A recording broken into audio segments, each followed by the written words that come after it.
ಗುರುಜಿ, ನಮ್ಮ ಮಗ ಇದ್ದಾನಲ್ಲ, ಸ್ವಂತ ಬುದ್ಧಿನೇ ಇಲ್ಲ, ಜೀವನ ಹಾಳು ಮಾಡ್ಕೊಂಡಿದ್ದಾನೆ.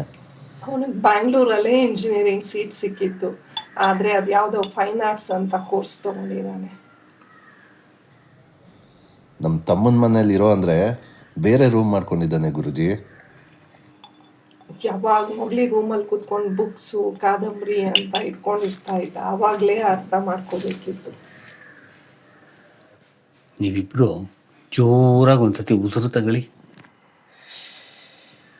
ಓಂ ಅಂತ ಹೇಳಿ. ನೀವು ಎಡಗೈನ, ನೀವು ಬಲಗೈನ ತಲೆ ಮೇಲೆ ಹೀಗೆ ಹಿಡ್ಕೊಳ್ಳಿ.